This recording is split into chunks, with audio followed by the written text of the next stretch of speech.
This is a CC Radio podcast.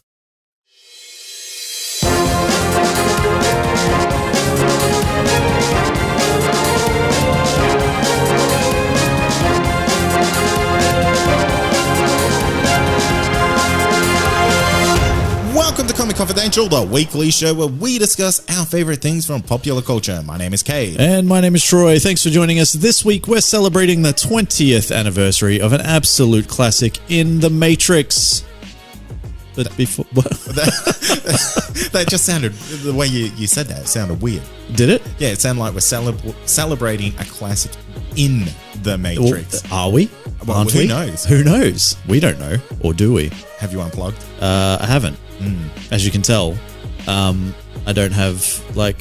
Holes in your body. Holes in my body. Yeah. I mean, I do. But the regular amount of holes. Yeah, fair call. Yeah. Where's the poop go? Oh, God, it's off to a good start. Killing it.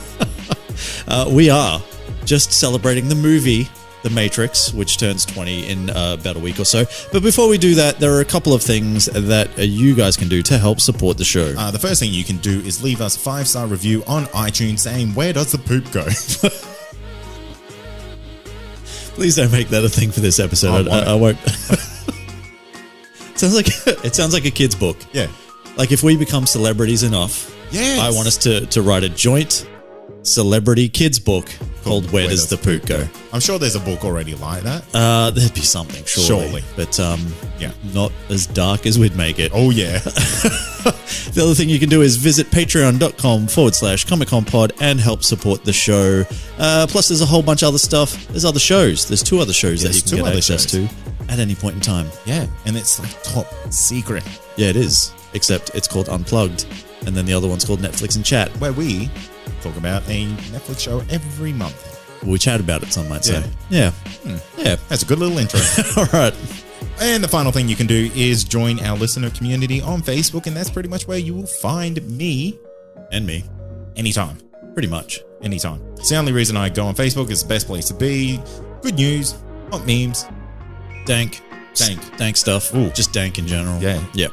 Your dankness levels will rise by at least 10% by joining that Just group. by joining. All you got to do is answer a simple question. What's the name of our podcast? Yeah. Well, we will accept Comic Confidential, Confidential Pop Culture Podcast, CC. And that's it. That's it. Only those 3 answers. There are your 3 answers. Look, let's get into it. This week, we are stepping back in time to the year 1999, a year when we all thought the Y2K virus was going to destroy us all, a year where everybody partied like it was 1999 because it was in fact 1999, and a year when everybody started wearing excess leather, listening to techno music and wearing ridiculous eyewear, all because of a little movie called The Matrix. I don't know if the eyewear was that ridiculous. Oh, it was ridiculous. I don't know. We'll get into that. Yeah. That's so pop your red pills, because The Matrix is about to turn 20, and we thought what better time to celebrate the cinematic game changer than right now. Now, Cade, in case the people don't know, I can't imagine why you'd listen to this if you've never seen The Matrix in the last 20 years. But if you haven't, what's The Matrix about? So a computer hacker learns from mysterious rebels about the true nature of his reality and his role in the war against its controllers. That's right. Which is sort of true, but then it's kind of completely kind of ruined over the next 2 movies, which we're probably never going to talk about. No. Because this is definitely one that should have been a standalone. Yeah, absolutely. I mean, the first Matrix was such an amazing movie, and it did so many things. It broke like records. Well, not just records, but it broke like stigma about this type of movie, and it invented almost a cinematic style. Yeah, definitely. I don't hate Reloaded, and I always get this wrong. I'm pretty sure it's Reloaded then Revolutions, right? Yeah. Right? I'm pretty sure. What's the one with the ghosts in it?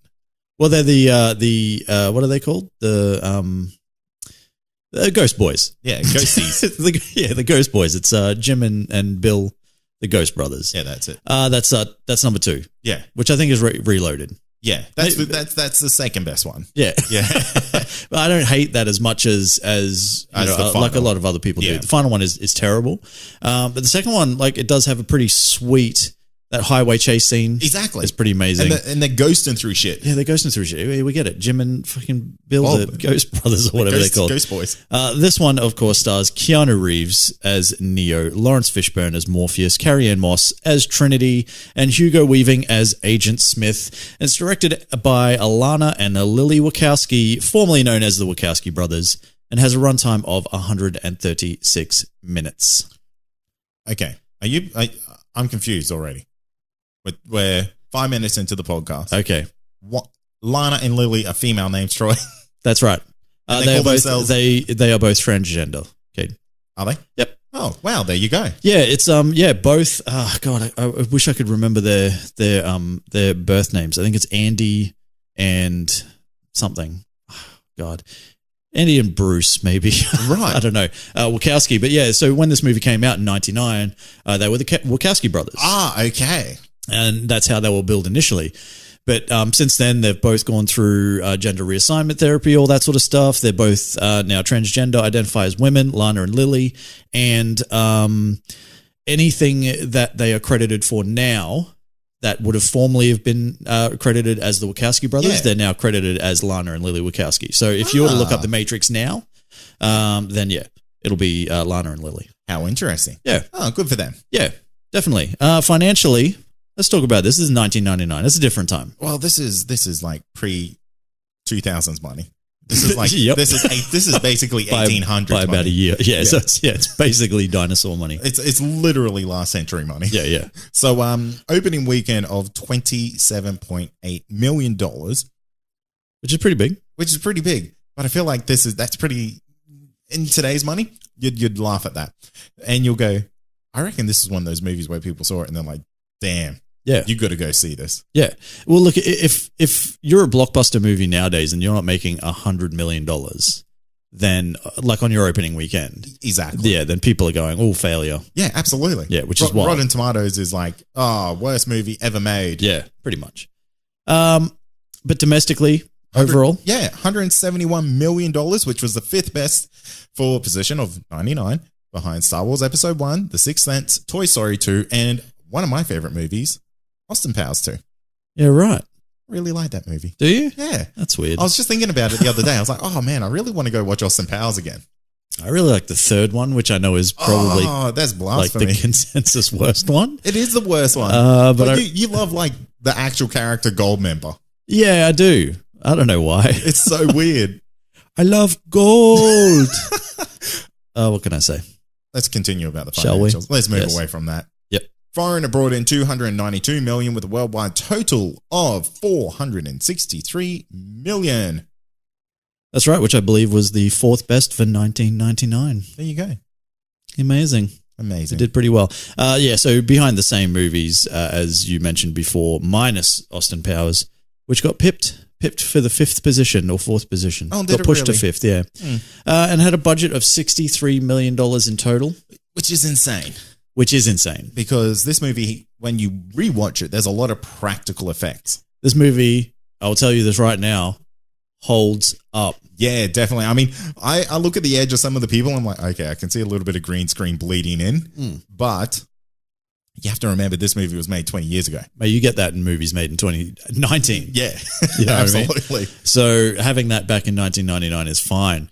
But well, look, we'll do critical first, and then we'll talk about the actual movie. So Rotten Tomatoes has it at 88% certified fresh with an audience score of 85%. IMDb has it as 8.7 out of 10. And just take a moment for this one, Troy. Metacritic, This is amazing. 73. Whoa. There's been higher. No, I don't think so. I don't think so. I think Metacritic only goes up to 74. Yeah, it's That's almost a perfect score. 73.25. Yeah. is their max score. All right, so let's get into the Matrix as a whole. Then, what were your first impressions? Take yourself back to 1999, and how did you feel? How did you feel when you left the cinema in 1999 when you saw this movie? Oh man, I remember the first thing I wanted to do was go get me some blue Oakleys. Yeah. Yeah. I remember fashion was like fashion changed when this movie came out because like there was people wearing shiny shirts, leather pants, leather shirts, and you're in Cairns. Well, we're from. Yeah. And it's like, dude, it's 40 degrees. You are literally melting in that. Yeah. But yeah, I remember I was like infatuated. Yeah. With the blue and chrome Oakley glasses that came out. Did they bring out a specific Matrix glass? I reckon is that what you're saying? I don't know, but I remember it was like a distinct style because I remember Morpheus wore very small, like oval. Yeah, they're almost like reading glasses. Yeah, they were. Now they that were I like, look at them, they were tinted reading glasses that, I'm like, how do those actually stay on your face? There is one point where he actually puts them on his own face, and I'm like, oh, those things they're practical. They work. I want them. I want them now. Yeah. For me, I was jacked when I came out of the cinema. I was like, I went and bought a trench coat. I'm like, this is legit the best thing I've ever seen in my life at that point in time. I was like so pumped. Me and my friends would get together and yes, we'd put on all the black and we'd go to... Do you have pictures of yourself with this on?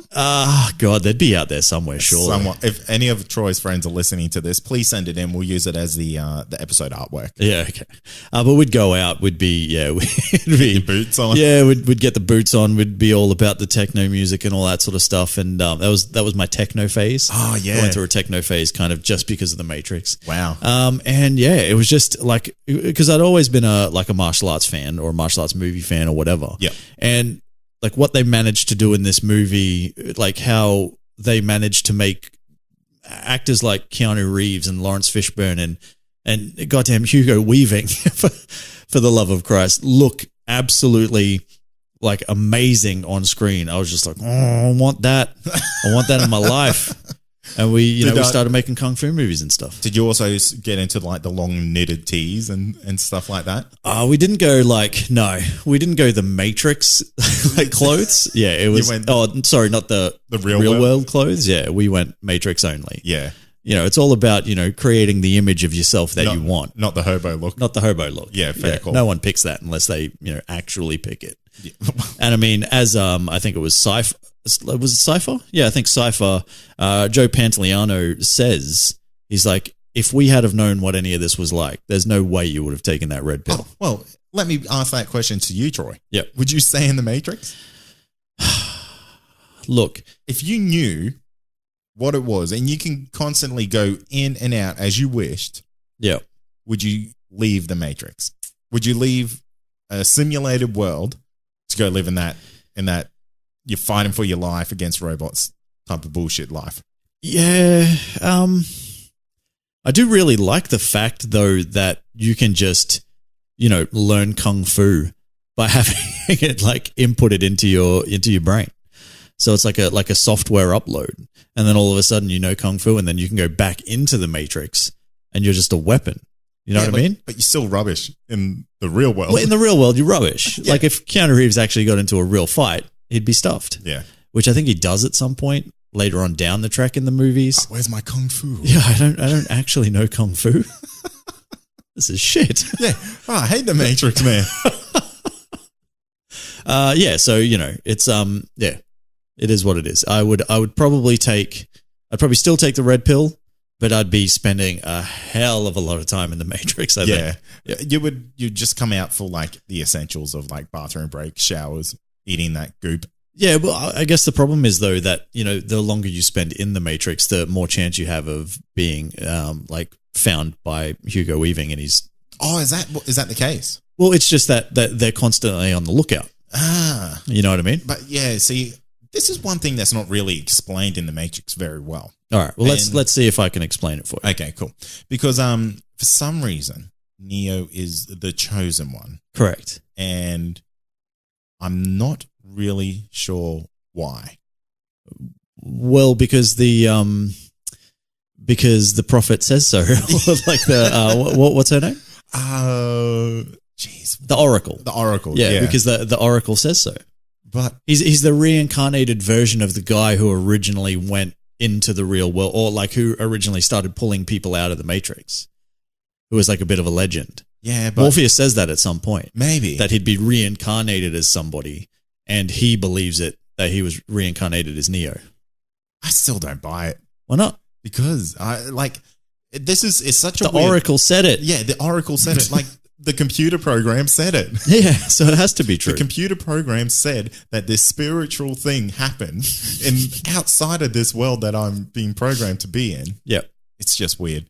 There's so many weird little things like that, but I forgive it because it's such a rad type of movie. Yeah. But yeah, it's just kind of like, I think a lot of what's going on is to be so spectacle and so great that it kind of just brushes over those finer details, because I feel like the Matrix lore is very thin. Well, look, it's possibly something that, and I rewatched The Matrix for this.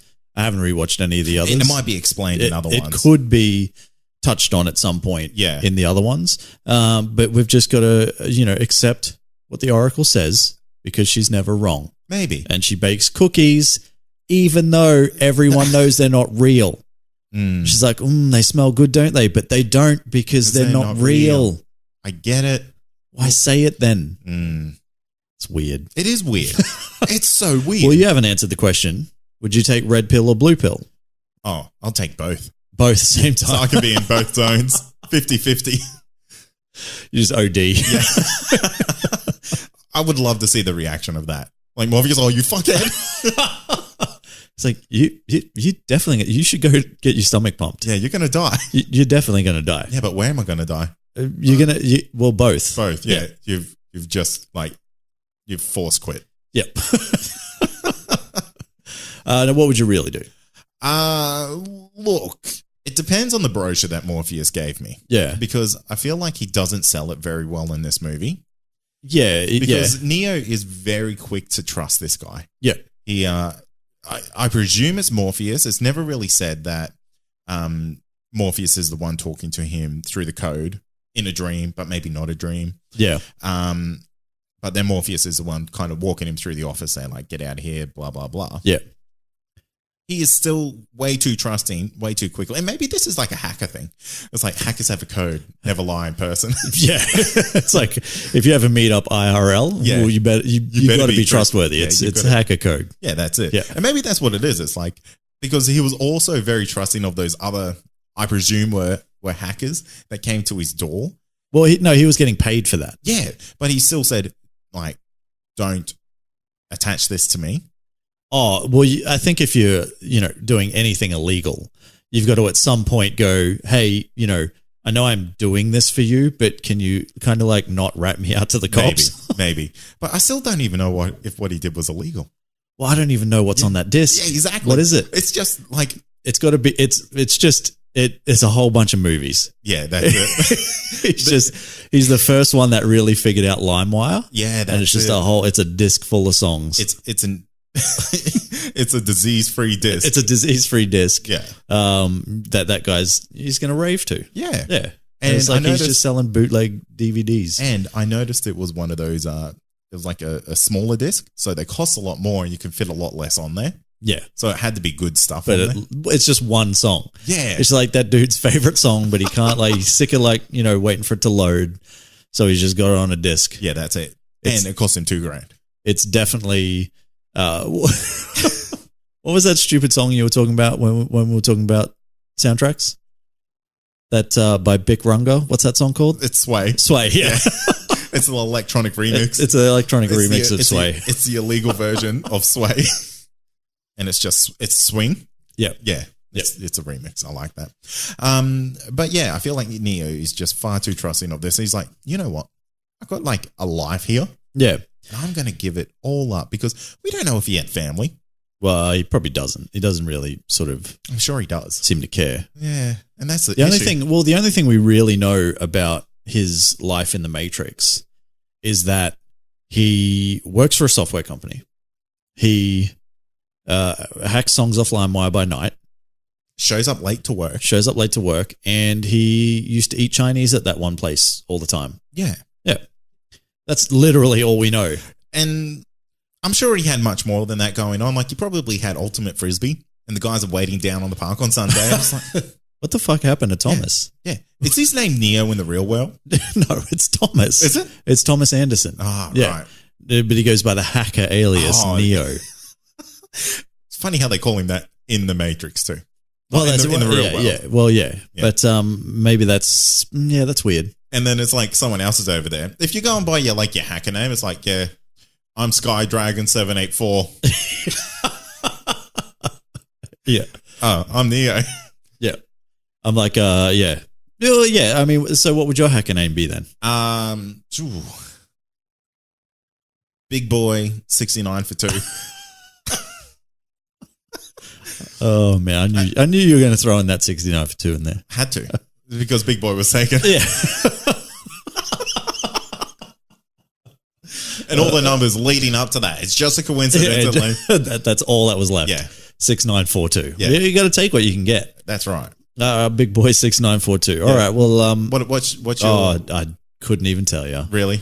Yeah. I got one. Big T. Big T. Yeah. Yeah.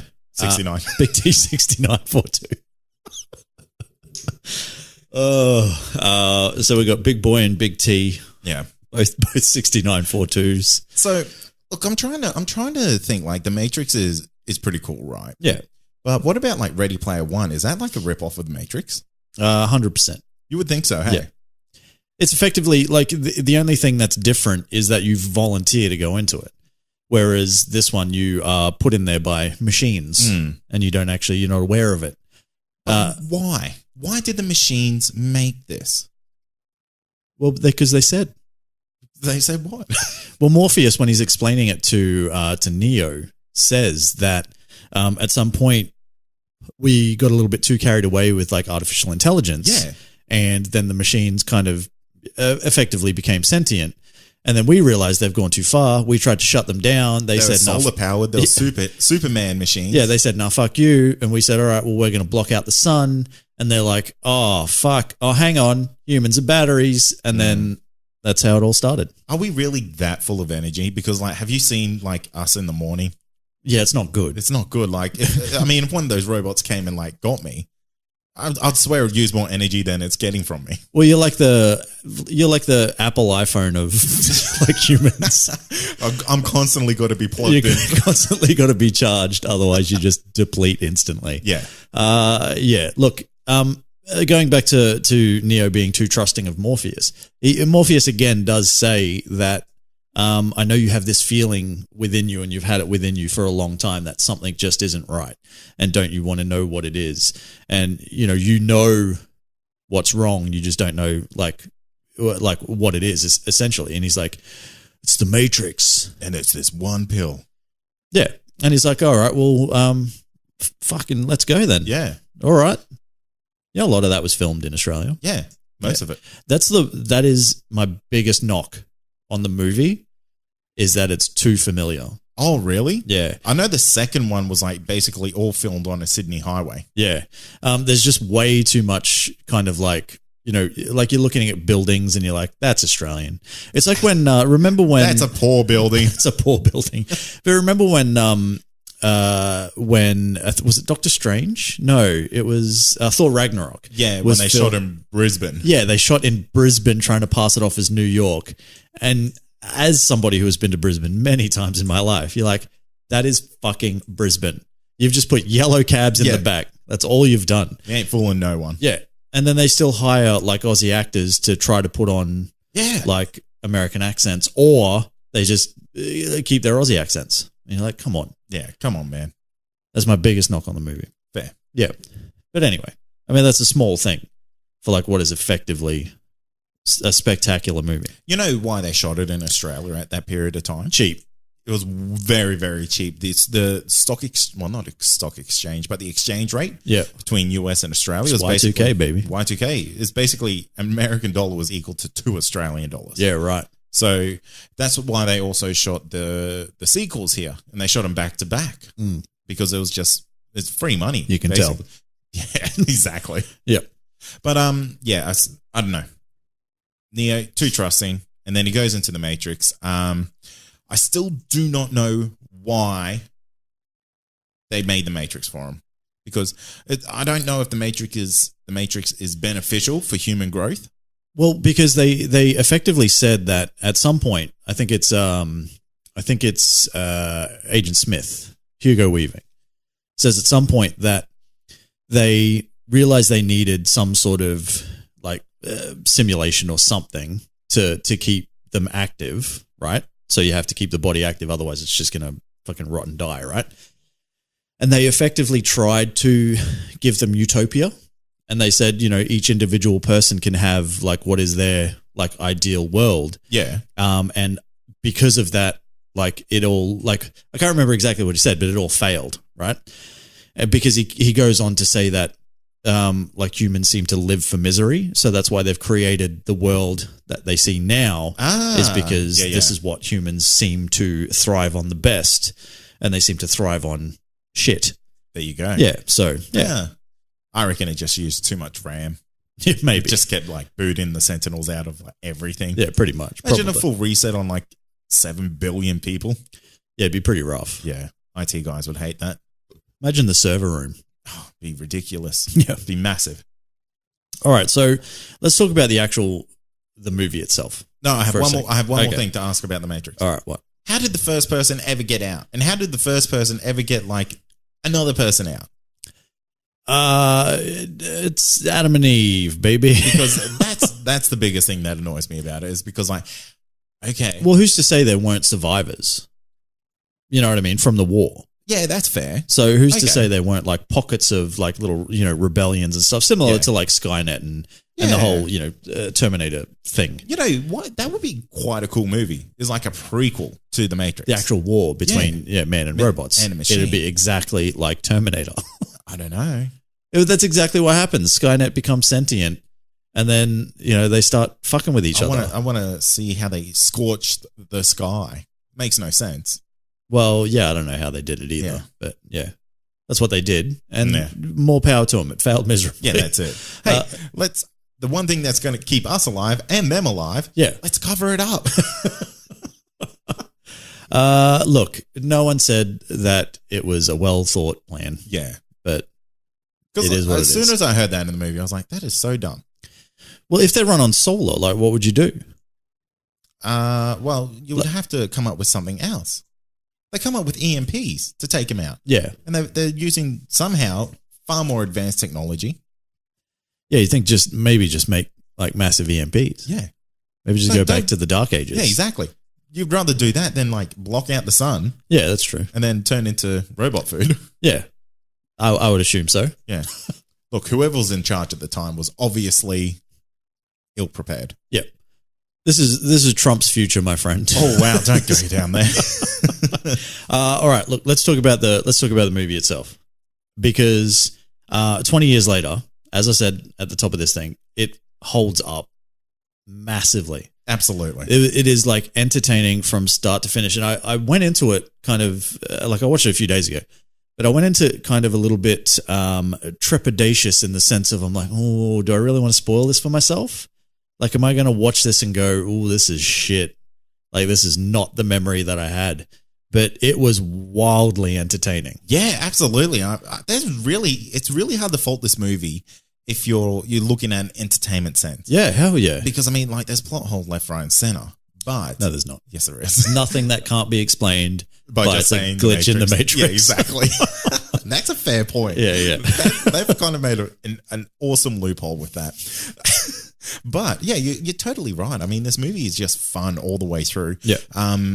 Everything is so intense in this movie. Yeah. Like everything. Like from start to finish. It's like, okay, you're escaping your office and you're like, holy shit, I've got sweaty hands because he's climbing on the edge of a building. And that's like one of our first ever like on-screen product placements of Nokia. Oh, yeah. Oh, that's one thing that I did pick up in this movie is that the product placement is ridiculous. Yes. When they're actually in the Matrix, especially before you kind of know what's happening. Yeah, it's like there's Nokia, I'm sure like there's Pepsi or something that he's drinking as well. It's like, it's wild. But you know, it was the 90s. That's it. It's all about making that money. Oh, before Y2K took it all away from you. Yeah, that's right. Yeah. What a letdown Y2K was. But overall, movie, it's a blast from start to finish. And there's so many iconic scenes throughout this movie. You're just like, oh, that's still good. Like the hotel lobby scene. Oh, God. It's so good. I watched it. I think I watched the last half of it today because I had to do a split screening. Yeah. Hashtag dad life. Yeah. And I was like, Neo's hiding behind that pillar and they're just shooting it out. I'm like, is that pillar going to fall? Yeah. It's like, I know he survives. I know they don't do that. But it still built up the intensity of me going, oh my God, what a fucking great scene. Yeah, hell yeah. And like some of the we'll stick with that scene for a sec, because even when like it gets to a point where this is where we see the kind of like the bullet time in like full effect and stuff, when Neo sort of they get to the rooftop and he's like ducking the bullets for the first time and all that sort of stuff. So good. And it still holds up. And the one thing that I was thinking that was going to look terrible was the helicopter into the side of the building, and then the whole side of the building waves and then explodes, and that still looked good. Yeah. Except I thought it looked a little bit cheap when Trinity swung into the other side. Well, no, like from the back looking forward as she's swinging towards like the camera. Yeah. Like the explosion looks a little bit fake. That's fine. Oh, no, it wasn't that. But it was more so when it went to the other side where it shows her just slamming into it. Oh, really? I was like, that looked like tinfoil. No, it didn't. It looked like a cracked window that was held together by tint. I don't know. I'm dubious on it. Yeah, I don't think you're paying attention. You know what? That was the only thing in the movie where I was like, Yeah, well, I mean, the fight scenes are terrific, and we're talking about people that had not had any fight training prior to this. They did it all sort of in the lead up to it, and pretty much everybody was taught by, I think, oh God, I wish I could remember their names, but they're like legendary Chinese movie like stunt and fight coordinators. Oh, okay. That took them through the whole thing, and so they just attached them to wires, and they're like, this is all going to be legit, and it's all going to be you guys doing it. So you guys are going to have to go through an intensive boot camp. Hell yeah. Yeah, and it's all like Hong Kong sort of martial arts movies. They have this thing that other fight scenes in movies don't have, or haven't had for, like, didn't have for the longest time. And I think The Matrix was the first one to really kind of embrace it, and then it kind of went from there. It's called baby powder. Oh, yeah, and everything's covered in it. Yeah. And it's like when you hit something, it puffs. Yeah, the powder puffs, and it just looks amazing. And it's one thing that kind of sets it apart, because it actually looks like there is physical impact. Definitely. Whereas, you know, when you see it, it kind of like, if it's not there, it kind of just all looks, you know, because it is obviously all choreographed and all that sort of stuff. But having that there, you can at least see that they're definitely kind of like hitting each other and stuff. And you know what? I listened to the last half of the movie with my headphones on. Yeah. And I tell you what, the sound design on this movie is fantastic as well. That's brilliant. I mean, when they're getting hit, Troy, it sounds like they're really getting hit. Yeah, it's not just little taps. It's like big thuds. Yeah, and it's like good. It's everything about good. It's just good. Everything about this movie is good. Like the sound design, the visuals. Yeah, the soundtrack. Totally not played enough throughout the movie though. Hell no. I thought it was way more prevalent. So did I. There's a lot of score in it. Yeah, well, even when you get to the lobby scene, I remember that as being like just techno music blasting while all this other stuff is happening, and it's actually kind of soft in the background. Absolutely. While everything else is happening in the foreground. Maybe. Yeah, I don't know. Maybe it was your TV set at the time. It couldn't separate all the sounds. Yeah, maybe. But yeah, I watched that and I was like, okay. I thought this was like a heavy hitting like part. Yeah, no. But maybe they had it louder on different versions. Potentially. It could have been. And Who knows? Like, maybe this takes away from the coolness of everyone shooting. How do they explain all those dead bodies? I guess it doesn't matter. Doesn't matter because they're not, well, they are real. Yeah. They're actually killing real people at some point who are just living their lives in the Matrix. Yeah. They don't know any better. And then their actual bodies killed in the real world. Yeah. Or is it? If you haven't been unplugged. Oh, okay. Yeah. This is a gray area in the Matrix. Okay. Because we know that these people, they're not unplugged. So are they then just parts of the program? Or are they actual people living in the Matrix that don't know any better? Do you know what I mean? Yeah. So they're actually paid employees, but they're just, in the Matrix thinking they're just, Bill the security guard. Maybe. Because I was watching this and it's kind of like, oh, okay. So we've got like varying ages and varying qualifying security guards. Yeah. By the way, who just has an armed, like almost like an army, ready to go when they're building? Well, it would be the agents. Why aren't they at the front? Why have they got like 50, 60, 70-year-old Bill in his white shirt, like literally reading the magazine? Well, the whole point to that was that... And they kill him. Was that the building was supposed to be kind of like impenetrable. Yeah. And... You got to go up through different levels. You got to go up through different levels or whatever. And then when you get to the top, you got 3 agents that you got to take care of. Yeah. So I guess they kind of just thought, no one's actually going to bother giving it a shot. So fuck it. It's Wednesday. It's Bill's day on. We'll leave him on. We won't bother changing him around. And there you go. And that's how it all worked out. And then he's dead now. And the military guys, they would have been having the cruisiest job of their entire life. Yep. Until that one day. It's just like, oh shit, I guess this is what we're getting paid for. I got good pay. I got good benefits. Yep. But today's the day I die. But now I'm dead. Yeah. But am I? Because we don't actually know if they die outside of the Matrix or not. I'm genuinely curious. If someone could answer that, maybe there's like some like because they did like animated movie. Yeah, they did as well. And they did what is it? Was there comics? I believe there was comics. Yeah, there's a lot of stuff external to the lore of the Matrix, external to these 3 movies. So maybe someone out there knows the answer to that. Yeah, because I'm really intrigued by that now. Yeah, because there's a lot of dead bodies, like a lot. Yeah, in this movie. Yeah, heaps. And they're, you got to think these are just people that they probably at some point would have liked to have unplugged. Yeah. And had on their side. Oh, well. It is what it is. Called collateral damage, my friend. Just the actual, like some of the filmmaking in this is spectacular. It's groundbreaking. It is literally groundbreaking. Like the Wachowskis were the first to do a lot of these things. With the whole bullet time thing, the whole, Keanu Reeves effect of like dodging bullets and crap like that. Like that whole scene was I don't know who thinks of this, but apparently one of the Wachowskis did. I'm not sure which one. But they're like, all right, well, we can get this sort of angle from an SLR camera. Yeah. Right?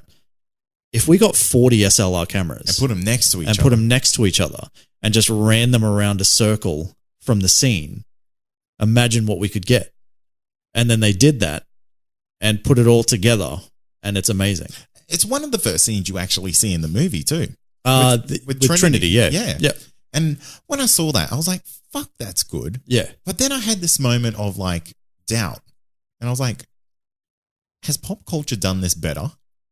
Or has it like satired this too much now for that to be as groundbreaking as what it was? I think it was super groundbreaking. It was super groundbreaking at the time. But now that I look at it, I'm like, is this now like just a funny thing? Oh, I think take the piss off. Yeah, I think it's been sullied by the fact that it's been copied and emulated so many times to like a shitter degree, as it were. Yeah. And it's been parodied. It was parodied the very next year. And, it might have even been the same year. You know what I mean? So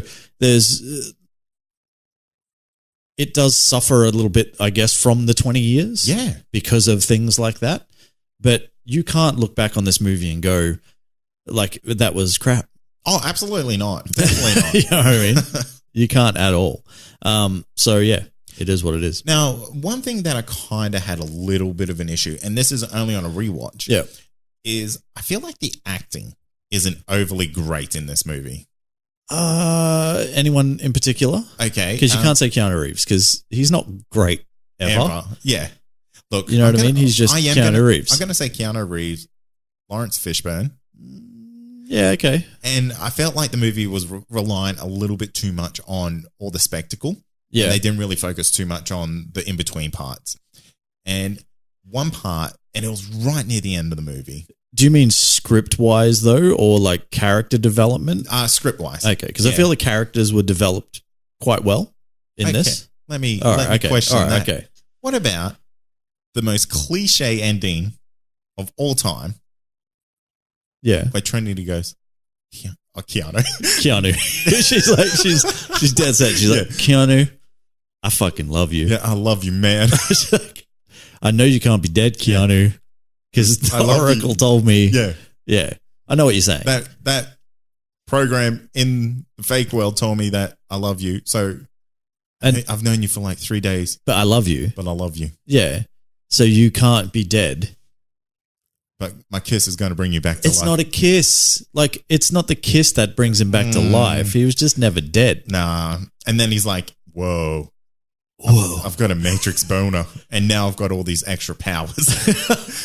I was like, If you come have on. a boner in the Matrix, do you think you have a boner in your pod? Oh, how awkward would that be? Well, no one's going to see it. Well, no, because there is like technicians there. They're machines. Well, sorry, I mean like when you're in the Matrix. Oh, yeah. Okay. And you're in those chairs. When you're in the chair. And like Maybe. Morpheus looks over, he's like, he's having a good time. Like the lady in the red dress walks past. It's like, oh, hang on. I see what you're saying, and it is a very cliched thing that has been done many, many times before. I don't so much have a problem with it for this movie in particular because, Really? well, I think it needs to. Well, look, they didn't need to necessarily build this epic love story between Because Trinity it's and not Neo. epic at all. Well, not at this point, but it becomes it. Yeah, but it's not necessary right now. Well, no, but it's necessary for Neo to know that, it's just an extra little bit of like, I know you're starting to get there and you're feeling it and you're like, yeah, you might be the one, but I'm telling you, you have to be the one because I love you. So go get him, Tiger. You know who And I... he go gets them, Tiger. But you know what? I would have loved for him not to be into her. It's like, oh, you're a really good friend, Trinity. Yeah, you're great. I wanted him to be shipping Morpheus. Because he, like, if you think of it, that's a better love story. Because he goes back into the Matrix on his own. Oh, well, not on his own. Well, but he wanted to. Yeah. Because he's like, I need to go get him. He's my boy. that's my boy. Yeah. Yeah, but he did that because he knew that that's what the Oracle said would happen. And he kind of said, The Oracle also said, hey, you ain't shit, boy. No, but she said that, you're going to have to make a decision, either you or him, right? I think it was more so him or her. And he's like, well, like that's my boy. Yeah. So I don't believe what the Oracle says. She says one of us has to die. I say, fuck that. I say we can both live and, we're going to maybe get together later. Yeah. I don't know. Look. And then they all have to live together on that. And it's on really the ship. awkward. Yeah. Look, I don't have that much of a problem with it. I 100% get where you're coming from. It is a little bit cliched, but I don't mind it. Because then he gets up. Then he gets up. And it's like, it's wicked. And he's just doing that side stance, just like bored. Yeah. Like blocking all friggin' Agent Smith's punches and stuff. One other drawback is that there was always too many stakes towards the end. Because it was like, okay, is he going to beat Agent Smith? Yes. Yeah. Okay, is he going to die? Oh, I don't know. And then there's, am I going to get out of the Matrix in time? Well, we didn't know he was going to beat Agent Smith. Yeah, that's what I mean. Yeah. Yeah, like there was like I steak see what after you're steak saying. after Yeah. steak. And it's like, come on, guys, I'm already here. Yeah, true. Just ease up. Nah, it's all it is just like, you thought this movie was tense at the start and through the middle part. Well, hold on to your butts, cowboys, because it's about to get wild. Yeah. Yeah. So I enjoyed it, man. That ending of that movie is just terrific. Absolutely. From the time Neo and Trinity, not even from the time they're asked by whatever that guy's name, Tank or Dozer, whichever one he is like, oh, what do you guys need? And Neo's like, guns, lots of guns. Oh, that seems so cool. And then they load up into the thing. And then it's like from that point to the end of the movie. It's up to 12. It's up to 14. Wow. Easy. Easy 14. Maximum, though. Maximum levels all the way around. I'm going to ask you a couple of questions. Okay. Just quick ones. How do you feel about it now? So 20 years later, I know, you're saying it's a good movie and all that sort of stuff. Does it have the same sort of impact on you now that it did back then? You know what it makes me want? A reboot. Yeah. Yeah. Would or it- maybe not even a reboot, but like a retelling or maybe a different part in the Matrix. Is there any reason why we couldn't get the same people? Well, All of them still look amazing. absolutely. They most definitely do. You know what I mean? Yeah. Like, what about the Matrix 20 years on? Yeah. Like, why not? Like, we know Keanu Reeves looks amazing. You know what they could do? They could do Matrix 2.0. Yeah. As in 20. I get it. Because it's 20 years But they'd old. have to make it like right now. Yeah. Because they like specifically say it's 1999 in the movie. Yeah. Carrie Ann Moss looks great. Absolutely. We saw her in Daredevil and a whole bunch of other stuff. Iron Fist. Iron Fist up. mostly, yep. Lawrence Fishburne, he was in John Wick. Oh, He he's looked glorious. like Lawrence Fishburne. Yeah. Exactly like Lawrence Fishburne does. That's all you need. And Keanu's a fucking vampire. He is a vampire. So he just, actually looks younger. yeah. So just make it now. Do it. Yeah. Do it 20 years on. Make it use the same people. Yeah. I don't think we really need to go too much further and say, is it a hit, shit, or split? Because it's obviously a hit, Troy. What I want to know though, because we know it's a hit, Yeah. but that's too easy. I want you to actually rate this out of 100. Ooh. If you were going to give it a score out of 100, what would it be? Okay. This will be 85. 85. 85. Okay. Yeah. It loses 15% for cliche, bad Oh, dialogue. that one thing. It's pretty bloody bad. All right. And unknown lore. Those three things. Okay. 5% for each one. All right. What about yourself? Easy 90. Oh, okay. You just had to just pit me at the end there. Oh man, look, this could be higher, but upon rewatching, I have to kind of, there are a couple of things that irk me. Yeah. And that is the Australianness of it all is one of the things that really kind of like really bugs me. It's like, I know you guys are in Sydney. I know you're not like, it doesn't like necessarily say where they are, does it? Or are they supposed to be in San Francisco? Actually, I don't think they say anything about where they are. I can't remember. But It's yeah, just the Matrix as a whole. yeah. It just the looks like world. Sydney. Yeah. They wanted the shittest thing they could possibly have. Because humans thrive on misery. That's and it. that's Sydney housing prices. Oh, yeah. So it loses a bit for that. Mhm. But that's kind of it. Like there's not a lot else. Wow. There's a couple of tiny little down points. Yeah. I think kind of when they go to see the oracle's a little bit boring. I feel like it's a completely unnecessary part of the movie. Well, it kind of all it does is just set up the fact that he's not the one, but then He is the one. She only told him that, so he would become the one, sort of thing. Which is, there could have been He's a other rebel. ways. Yeah, exactly. Yeah. That's about it. Like I feel like I should be giving it higher than a 90. I'm going 90. That's fair. 91. Ludicrous. Ludicrous levels. That's it. Let us know what you guys would rate The Matrix out of Oh. 100. Yeah, I like that. Because I didn't ask for listener feedback this week because I didn't really know how I would word it so much. Yeah. Did you guys like The Matrix? Yeah, Everyone's just yes. Yeah. Like, what are they going to say? No. Yeah. Like, So yeah, I like that. who in there would say no? So let us know what you thought of The Matrix. What would you give it out of 100? And we'll possibly talk about that maybe at the top of the show next week, Maybe. if I remember. Or I'll you try could- to. Or they could just jump in the listener community and have a big old conversation with each other. Yeah, you can do that too. You guys are allowed to talk amongst yourselves. Yeah, you don't need our permission. Not at all. We will be back next week. Next week we have another bumper edition of news, baby. Yeah, your favorite episode's back. Do you guys like news? No? Too bad. Good. It's happening. Because it's a big fucking news month. Oh, there's been a lot of news. We've got to talk about news. There's been too much news not Man, to talk what's about. what's today? Today is Wednesday the 20th. Today is known as Disney Day. Yes, for sure. And we'll talk about that more next week and a whole bunch of other things. James Gunn's back, baby. Oh, man. We're going to talk about that. We're going to talk about... I have some stuff to say about that. Do you? Because he's caught in between two comic book universes. 3 technically. Oh, yeah. Because if He's creating his own Brightburn. Yeah, if you go Brightburn as producer / writer, Yeah. then he's creating his own thing. 3. I'm so keen for that movie. Oh man, it's gonna be so good. Or it's not. Evil but- Superman. Oh, Evil it's gonna be Superman, so good. baby. I can't wait. Hell yeah. It's going to be good. In the meantime, if you want access to previous episodes and the other fantastic shows on our network, head to our website. That's ccradio.com.au and check it out. Check it out. Just go check it out. There's like 5,000 other shows on there. That's right.